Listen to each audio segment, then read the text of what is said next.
If you have a full frame camera like this Nikon Z6 II for example, and you would like to experiment portrait photography, you would like to try portrait photography, then this video is for you. And if you are also a portrait photographer like me, then also you might be interested in watching this video.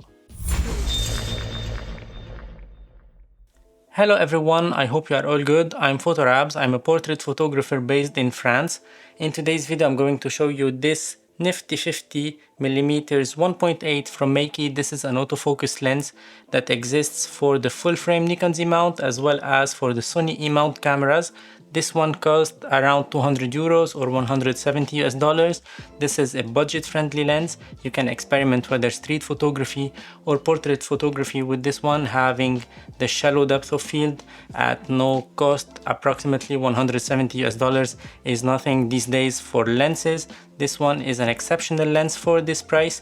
This video is not sponsored by Meike. They sent me this lens to try it for free, just to be transparent with you. They do not have any input on the production of this video, so everything I'm saying in this video is my own opinion about this lens. On a quick note, I have an affiliate link with Meike. You can find it down below if you purchase this lens. If you are interested in this lens or any other product from Meike web store, please refer to my affiliate link. You can get some discount on some products, but the most important thing is that you can help my channel at no extra cost for you, and that's much appreciated.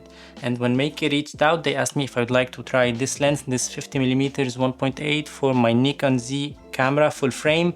I was hesitating a little bit because I already have this Nikon version, the 50mm 1.8, and well, whenever I get a new camera, the first thing I buy is the nifty 50, even though I'm not using it a lot. It was taking dust on the shelf. I'm not a fan of these 50mm, but I decided to try this one because I tried the 85mm 1.4 from Meike. I was very happy with the results. The image quality is incredible.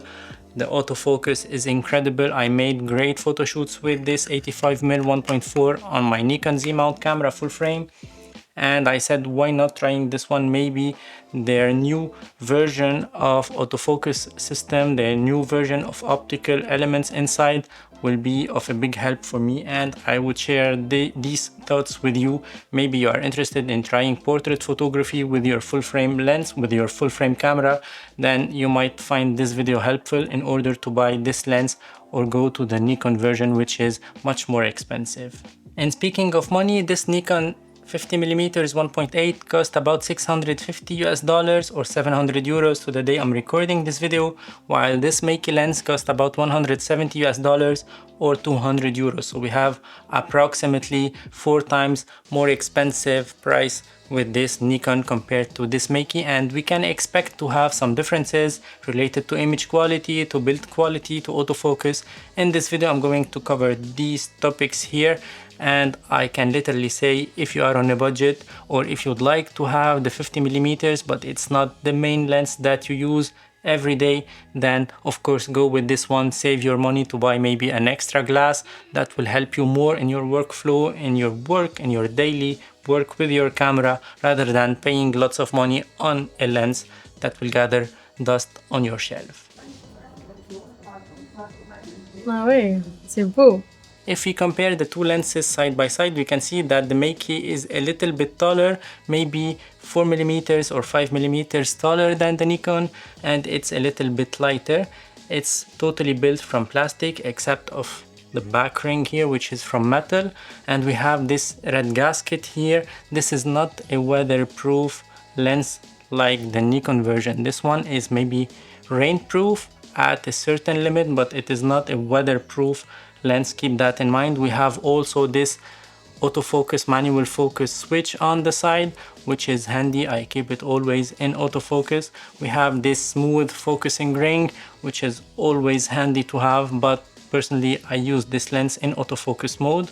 And what it feels very cheap on this one is this lens hood. I don't know why Meike are making this kind of lens hood. They are very cheap. I'm sure it's gonna break on me very soon.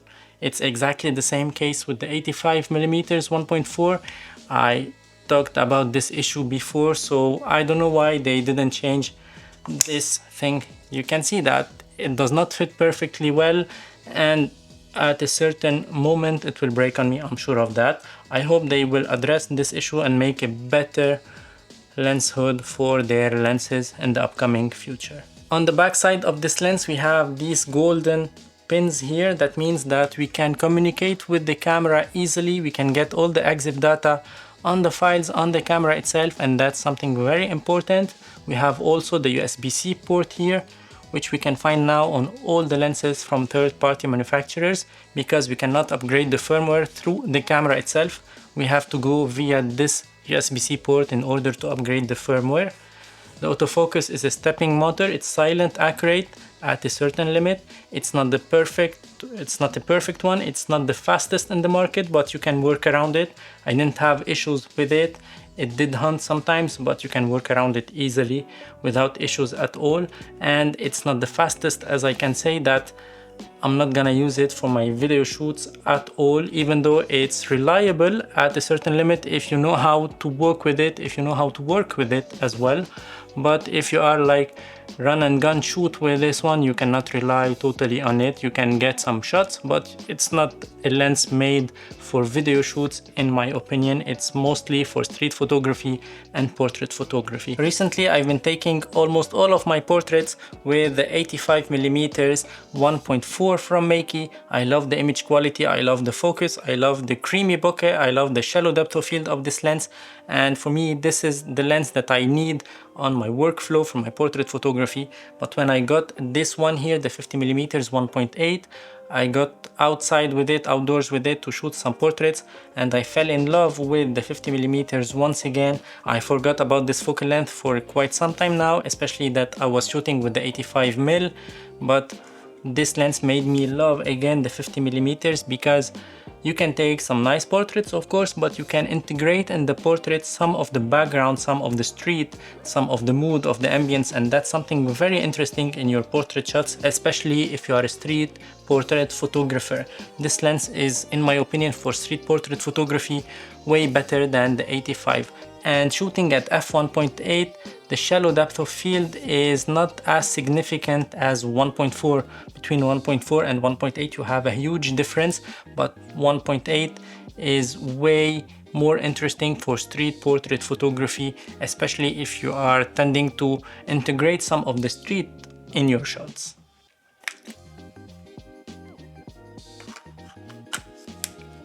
On the practical level, this lens gave me great images. The colors were incredible, the images were sharp even at f1.8, but on the center, not on the corners. We got some softness on the corner, but well, I'm not gonna use the corners because I'm gonna post these photos on Instagram. So normally I crop the corners to make my frame 4x5 for Instagram. So for me that's not a big deal. I have excellent sharpness in the center even at f1.8. Of course, if I stop down the lens, I'll get better sharpness on the corners and in the center. But for me, if I have a 1.8 lens, I will shoot my portraits at 1.8. I'll not stop it down to f5.6 for example. I don't know, that's me. What do you think? When I got back home after the photo shoot and uploaded the photos on Lightroom, I saw that when the model was moving fast in the frame, when she was coming towards me, I didn't have great focus on her, and that's for me one of the big flaws of this lens, and that's very acceptable and expectable because this lens cost about 1/4 of the price of this Nikon version, and that's what makes the main difference between these two. So if you are not a usual 50mm shooter, then you can rely on this one for like slow moving subjects in your frame. For not moving subject in your frame, for still subject, this lens can do the job. But if you are a 50mm shooter and you need these fast tracking things, then you cannot rely on this one. Go of course with the native lens, with this Nikon lens for example, if you have a Nikon Z mount camera. And that's it for today's video. I hope you enjoyed it. If so, don't forget to click like under this video. That helps me a lot with the YouTube algorithm. Don't forget to subscribe to my channel. That's a massive help. If you are interested in this lens or any other lenses from Meike, for example this 85mm 1.4, please refer to my affiliate link down below. You can get a discount when purchasing through this link from the Meike web store. And thank you for watching. Ciao for now.